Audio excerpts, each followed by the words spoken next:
Alors, j'ai la lourde tâche de vous parler de ce dépôt qui, depuis le début des interventions, est en filigrane au cours de tous les propos passionnants que nous avons entendus depuis hier.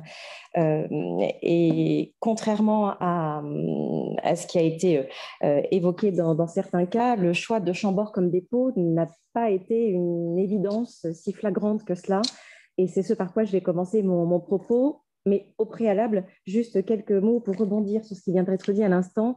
Effectivement, en 2008, du fait des préparatifs de cette exposition qui a vu le jour l'année suivante, nous avions entamé beaucoup de recherches, et notamment dans la fameuse série R dont tout le monde parle depuis hier.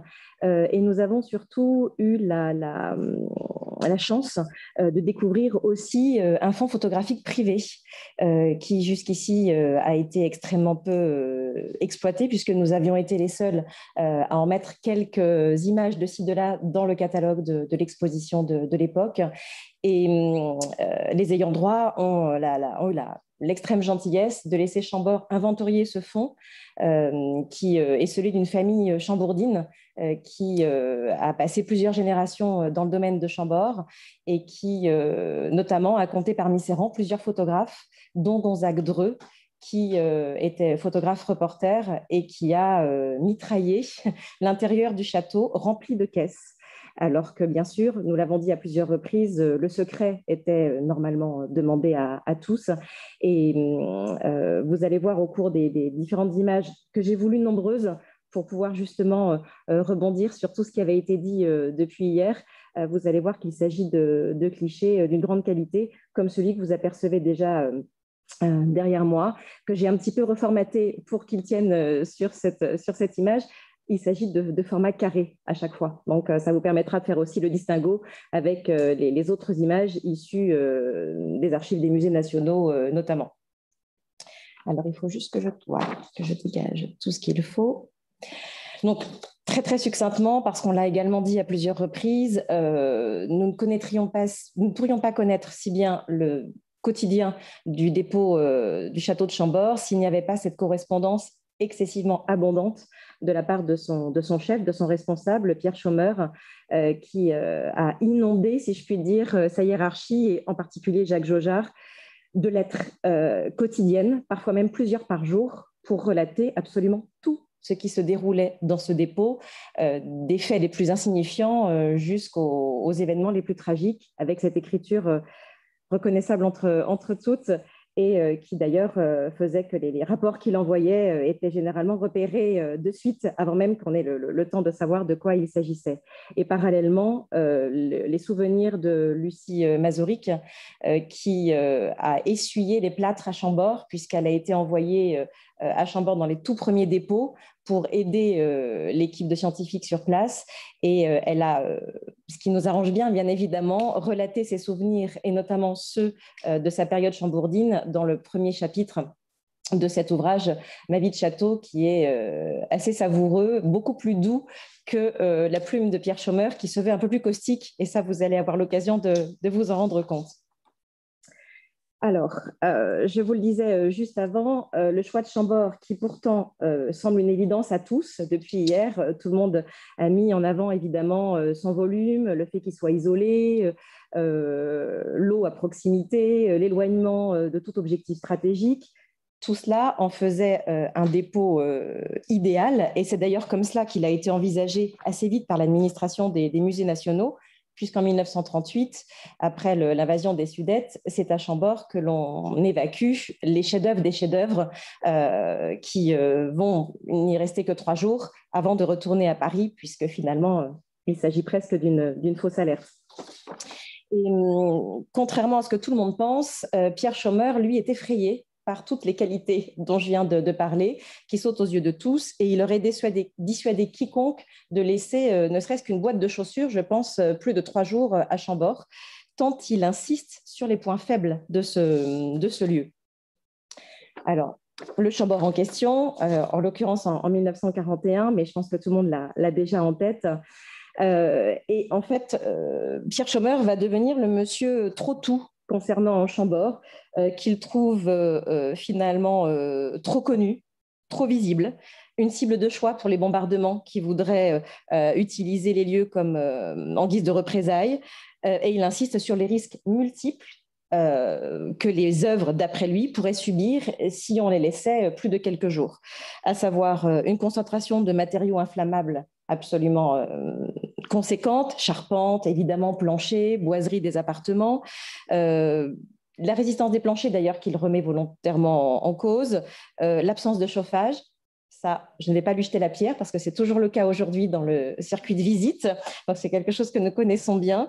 Et il insiste dans un rapport qu'il envoie à sa hiérarchie en novembre 1938, après son premier passage dans les murs, sur l'aspect labyrinthique de l'endroit qui ne lui inspire absolument pas confiance parce que pour lui, la surveillance d'un tel lieu aussi grand, avec un plan centré, 77 escaliers, c'est décidément trop complexe et il préfère éliminer Chambord de la liste des 11 dépôts qui pourtant avaient été choisis déjà depuis 1936. Et je ne résiste pas au plaisir de vous montrer cet extrait de ce long rapport qui fait plusieurs pages dans lequel finalement, en effet, il démonte consciencieusement Chambord.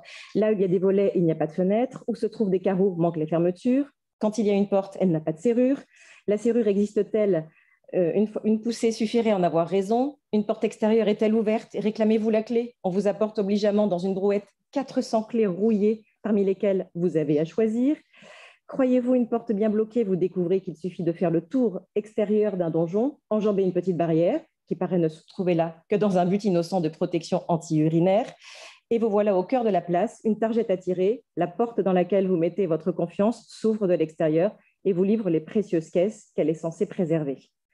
Donc, vous voyez que son commentaire est extrêmement réservé. Il faut dire aussi à sa décharge que Chambord, contrairement à Valençay, qui nous a été présenté par Manon à l'instant, n'est pas un château habité, ne l'est quasiment jamais, depuis d'ailleurs que les rois ont décidé de le construire. Et ceci explique un petit peu l'état d'abandon qui est révélé par Pierre Chaumer. Tout au plus, il accepte d'envisager que Chambord, à défaut de dépôt, soit considéré comme une gare de triage, donc un endroit depuis lequel les caisses ne font qu'un très bref séjour avant d'être redirigées, ventilées vers des dépôts qu'il estime plus sécurisés et attirant moins l'attention, surtout. Dès le 28 août 1939, le premier convoi qui quitte le Louvre à 6 heures du matin prend la direction de Chambord. 36 autres vont suivre dans cette même direction. Nous n'avons pas la quantité exacte, le volume exact qui est arrivé à Chambord à ce moment-là, mais on sait que sur les 51 convois partis du Louvre, on totalise 5 446 caisses, 6 000 mètres cubes. Donc les 37 qui sont arrivés à Chambord devaient déjà représenter un volume vraiment conséquent. Et pour vous donner un autre ordre d'idée, en janvier 40, Chambord renferme encore 2000 caisses en attente de ventilation vers ces dépôts plus sécurisés. Et pour ce qui est du contexte, finalement, c'est la façon dont les événements vont évoluer qui vont donner tort à Pierre Chaumer d'une certaine façon, puisque Chambord passe en zone occupée le 22 juin 1940, et à partir de cette date fatidique, il n'est plus question de faire prendre le risque aux caisses de retourner sur les routes vers les dépôts qui étaient prévus. Et Chambord conserve le stock qui était déjà là et va devenir, à cette date, un dépôt à part entière. Et c'est ce que vous retrouvez notamment sur le dessin d'un autre conservateur. On disait à l'instant que certains avaient des talents d'artistes. Hans Hogg, notamment, conservateur issu des musées de Strasbourg, qui s'occupe du dépôt de Cheverny et qui va offrir ce dessin à Pierre Chaumer, qui nous montre l'encombrement d'un des vestibules du rez-de-chaussée. Et vous allez vous rendre compte que cet encombrement est évidemment présent sur les photographies, très nombreuses que nous avons pu recueillir. Je vous en passe quelques-unes. Les carrés, comme je vous le disais tout à l'heure, sont issus des clichés de Gonzague Dreux et le fameux escalier autour duquel les vestibules se déploient avec quantité de caisses, mais également de ballots de tapisserie. Et d'ailleurs, en juin 1941, l'inventaire précis de Pierre Chaumer dénombre 828 caisses, 523 tableaux qui ne sont pas emballés, 264 meubles et 244 ballots. Donc, on le disait tout à l'heure, une gare de triage qui devient dépôt un petit peu malgré lui et qui va stocker énormément d'œuvres, énormément de caisses, d'autant plus qu'en cours de route, il hérite des dépôts qui vont fermer parce qu'il n'est plus raisonnable d'y laisser les œuvres à l'intérieur. Et nous évoquions hier notamment Fougères-sur-Bièvre, dont la moitié des caisses, c'est-à-dire 400, arrive à Chambord à la fin de l'année 1941, mais c'est le cas aussi d'une partie de la collection des plans reliefs qui avait été évacuée dans le Loiret, dans le château de Sully-sur-Loire. Le château est bombardé, il ne peut plus donner de bonnes conditions de conservation aux tables des plans reliefs et tout ce qu'il contenait arrive à Chambord. Donc, une gare de triage qui devient dépôt et un dépôt qui gonfle au cours des années. Et en juin 1944, autant que je vous le dise tout de suite, avant la fin de l'histoire, il contient encore 4000 mètres cubes de caisses.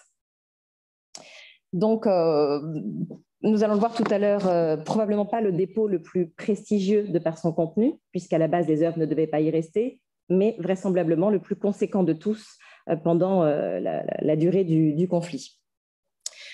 Donc,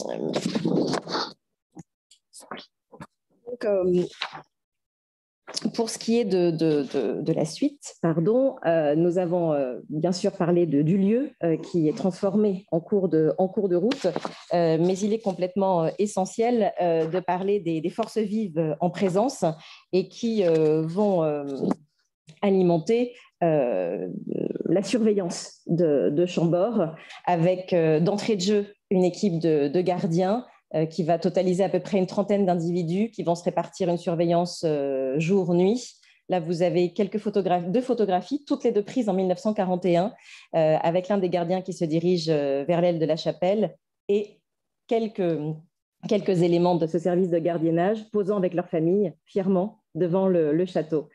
Et ces gardiens, on l'a évoqué à plusieurs reprises, sont pour l'essentiel des personnels qui viennent des musées d'Île-de-France, pour une grande partie des vétérans de la Première Guerre, c'est-à-dire qu'a priori, ils ne sont pas tout à fait adaptés aux rudes conditions d'un château comme Chambord, avec beaucoup d'étages, 77 escaliers, et une lutte contre l'incendie, on y reviendra tout à l'heure, qui est, comme dans tous les autres dépôts, la préoccupation majeure de Pierre Chaumer. Et d'ailleurs, ce dernier en fait une description qui est particulièrement piquante suite à un exercice d'incendie qui vraisemblablement ne se passe pas et ne se déroule pas aussi bien qu'il l'aurait aimé. Il fait un petit peu la liste des personnels mis à sa disposition. Je vous en lis juste un court extrait. Un cardiaque, M. Piard, deux débiles atteints de faiblesse générale, M. Lieutot et Petit, un paralytique général au dernier degré de l'évolution, M. Dejean Petit, un arthritique chronique avec raccourcissement de la jambe gauche, M. Guillot, un gardien à l'épaule déboîtée, M. Juge, un ancien interné estropié de la main droite, M. Sauzet, un mutilé de la main gauche. Et cet inventaire à la Prévert continue. Pour conclure, cette triste énumération me dispense presque de vous donner la liste des valides dont l'âge varie entre 56 et 60 ans. Je voudrais pouvoir dire que l'alcoolisme les a tous laissés en pleine possession de leurs moyens physiques. Et ça continue, tant et plus. Cette équipe qui est arrivée à Chambord dans des conditions un petit peu catastrophiques, puisqu'elle était attendue, mais les travaux de logement qui s'imposaient dans un endroit non habité, sans eau courante, sans électricité, avec un sanitaire, n'était évidemment pas conçu pour recevoir cette troupe. Et malgré les demandes de travaux par Pierre Chaumer, tout tarde à venir. Et dans un premier temps, on fait vraiment des logements de fortune dans l'enceinte basse. Et au premier gel, à moins 9 degrés, personne ne résiste. Et on va réquisitionner très rapidement des habitations dans le village de Chambord même, ainsi que dans la commune de Bracieux, voisine, où des services de collecte avec des navettes vont permettre à tout le monde de se retrouver à Chambord de bonne heure, de bonne humeur le matin, avec mise en place de cantines aussi dans les deux communes. Donc, une gestion de fortune qui va finir par trouver son rythme de croisière pour permettre à l'équipe de surveillance d'être logés au mieux, en dépit d'un démarrage un petit peu délicat. Et à partir de 1940, la Feldkommandantur d'Orléans va commissionner du personnel allemand, donc des soldats qui vont venir en renfort de l'effectif français, avec notamment une sentinelle, vous le voyez sur la gauche, qui est placée jour et nuit devant le porche royal et qui vérifie les laissez-passer des différentes personnes et des différents véhicules à l'approche. Et une photo qui est sur la droite que j'apprécie tout particulièrement, qui laisse presque imaginer, on le voit de dos bien sûr, mais que ce soldat regarde toutes ces caisses avec une grande convoitise. Mais ça reste une impression tout à fait personnelle, bien évidemment. Ce renfort va également être doublé, puisqu'en 1941, une petite troupe de 6 soldats se rajoute à ceux qui avaient déjà été amenés en 1940. Et vous les voyez là au pied de l'unique hôtel du village de Chambord, le Saint-Michel, du moins, qui s'appelait le Saint-Michel à l'époque, le Grand Chambord, le relais de Chambord aujourd'hui, qui est sur le point de lever les couleurs, leurs propres couleurs, donc non pas sur le château, mais à quelques centaines de mètres. Et leur venue s'accompagne d'un affichage dont on a déjà parlé à plusieurs reprises, qui était placardé peut-être sur les portes du château ou les grilles du château. Nous n'avons pas de photographie in situ, mais uniquement le document sorti de son contexte. Alors, petite digression, puisque nous parlions du personnel et des moyens humains, mais surtout du renfort des soldats allemands, je ne résiste pas à l'anecdote en vous disant que même si les personnes se rendant à Chambord doivent être dûment munies de laissez-passer adéquates, des hordes de soldats allemands faisant du tourisme visitent la France au gré de leur zone de garnison et vont déferler sur Chambord assez régulièrement, à tel point qu'en 1941, Pierre Chaumer évoque 3500 hommes passés dans le week-end qui étaient en garnison à Bourges. Et nous avons toujours dans ce fonds privé que je mentionnais tout à l'heure une exception, une photo rectangulaire et non pas carrée, qui montre justement des soldats en goguette sur les terrasses du château. Et vous voyez à droite un petit guide qui a été édité en 1942 en France à l'intention des soldats allemands pour qu'ils puissent profiter de leur période française pour découvrir le patrimoine, le riche patrimoine de notre pays.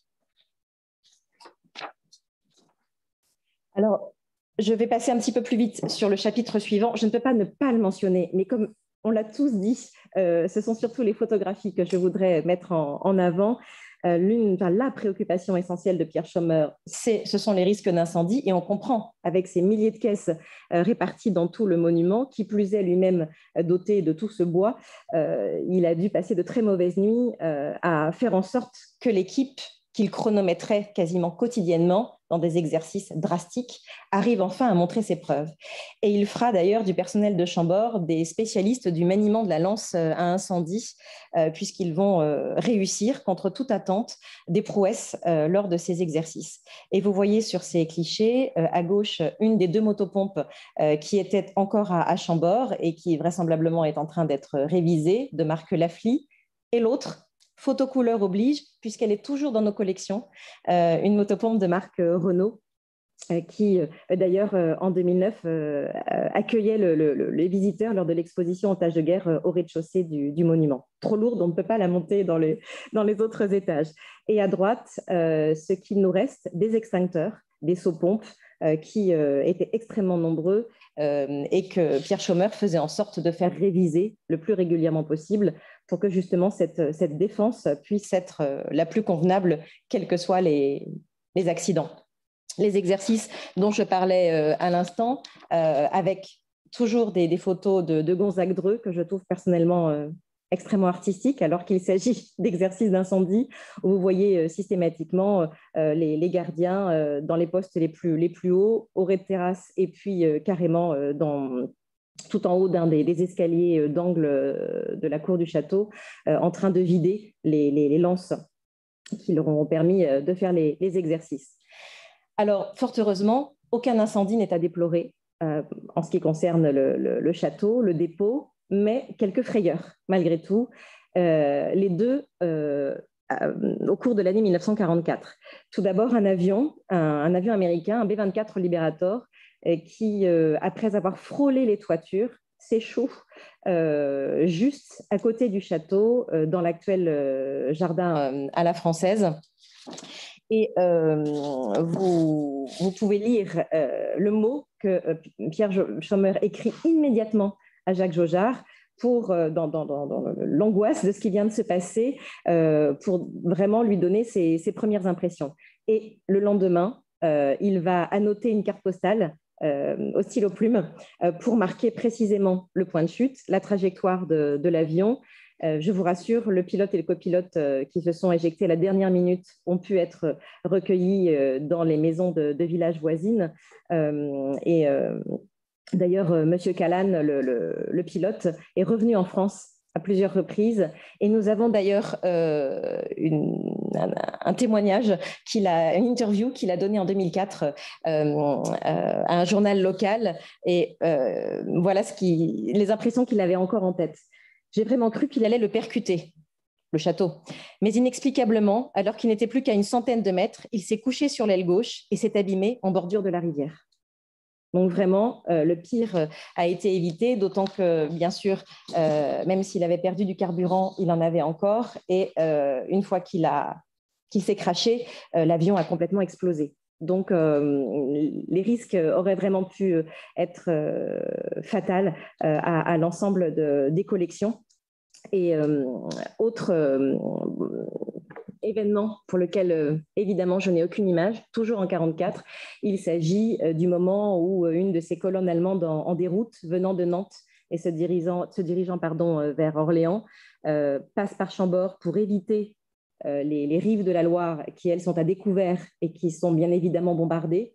Les FFI qui étaient aux portes de Chambord font tout pour les empêcher de passer. Ils arrivent à franchir le barrage et un des soldats allemands est tué alors qu'il est à proximité du château. Et bien évidemment, la troupe et son responsable, Major Lai, sont persuadés que le tir vient du château et que, immanquablement, il a été donné par un membre de la résistance. Donc, il exige de visiter le château, si je puis dire, de le passer au crible millimètre par millimètre, ce qui va prendre des heures.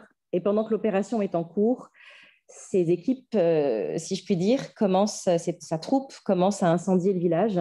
Donc, un tiers des bâtiments sera détruit, d'autant plus volontairement qu'il découvre un village rempli d'enfants, de vieillards, mais pas du tout d'hommes dans la force de l'âge, qui se sont déjà éclipsés dans la forêt la plus proche.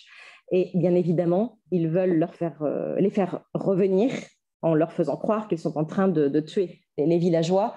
Mais ça ne marchera pas puisque une des jeunes femmes qui était restée à Chambord prend sa bicyclette, va retrouver son père, notamment en forêt, et calme tout le monde en leur disant surtout ne bougez pas, ce n'est qu'un stratagème, restez là où vous êtes. Et après avoir incendié une partie du village, les habitants qui restent sont pris en otage. Et pendant les heures que va durer la visite du château, bien évidemment, tout le monde s'inquiète de ce qui va pouvoir se passer. Et finalement, 4 Chambourdins sont exécutés le soir même. Un 5e était également dans le lot et en zigzagant a réussi à éviter les tirs et à sauter dans le causson et ensuite à franchir le mur du parc. Alors, comme je le craignais, j'avais tellement de choses à vous dire, ça commence à être difficile. Je vais passer sur certains points pour me concentrer maintenant sur le contenu du dépôt, dont je vais vous montrer quelques images à nouveau, mais cette fois-ci caisse ouverte, puisque le travail scientifique continue. Non seulement, bien sûr, on vérifie tout ce qui arrive au moment de ces arrivées multiples, mais ensuite, les conservateurs, la petite équipe de 4 conservateurs qui est là autour de Pierre Chaumer, dont Lucie Mazoric au tout début, continue son travail de scientifique et continue, en plus de vérifier l'état des caisses annuellement, à les étudier, mais aussi à faire restaurer des œuvres dont les restaurations étaient déjà prévues. On a évoqué tout à l'heure pour Compiègne des tapisseries qui retournent au mobilier national pendant cette période si troublée, c'est assez étonnant, pour être restauré. C'est le cas d'autres œuvres.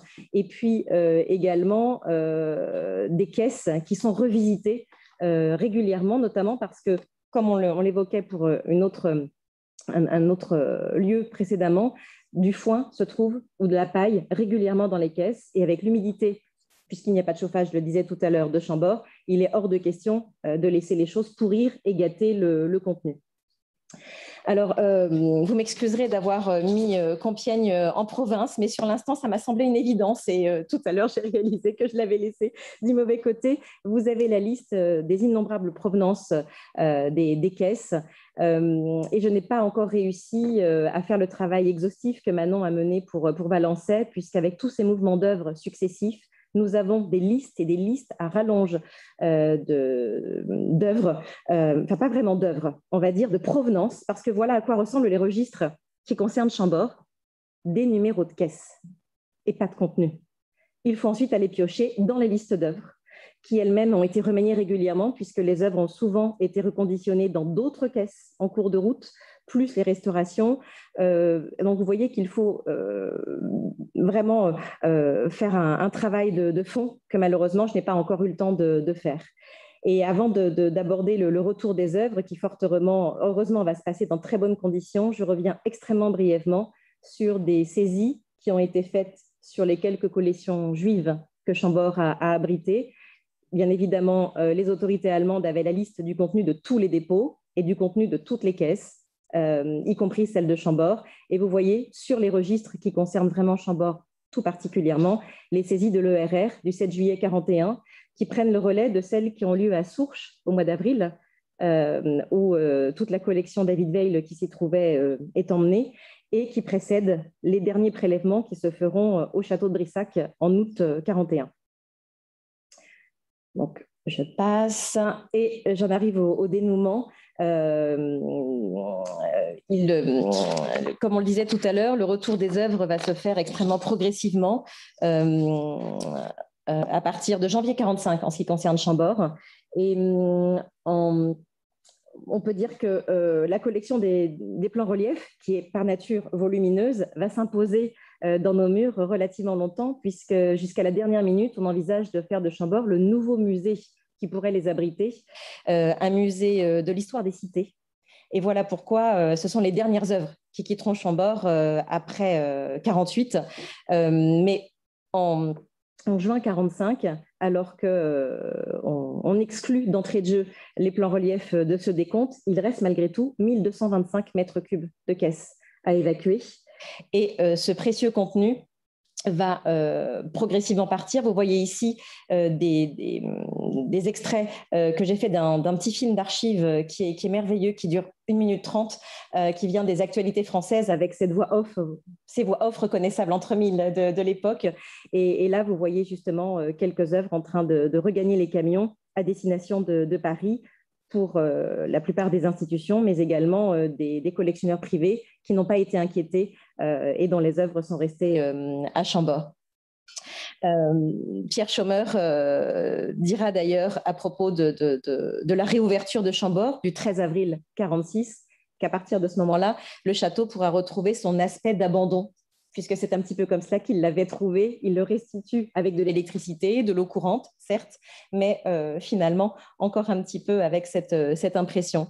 Et je conclus tout à fait volontairement, et vous allez comprendre de suite pourquoi, par cette phrase que je trouve particulièrement magnifique de Rose Valland, qui est la dédicace de son ouvrage qui, bien sûr, fait date encore, hein, Le Front de l'Art, et qui nous a considérablement inspiré pour le titre de l'exposition permanente que Chambord va ouvrir à la fin de l'année, plus précisément le 21 novembre de cette année, puisqu'on a souhaité que le public, qui jusqu'ici ne connaît Chambord que du XVIe au XIXe siècle, ait les clés de lecture aussi du rôle que ce château a joué pendant la guerre à travers de nouveaux espaces qui n'étaient pas utilisés jusqu'ici, qui sont en cours de viabilisation et dans lesquels nous pourrons un peu moins rapidement que ce que je viens de vous restituer à l'instant, évoquer cette riche période.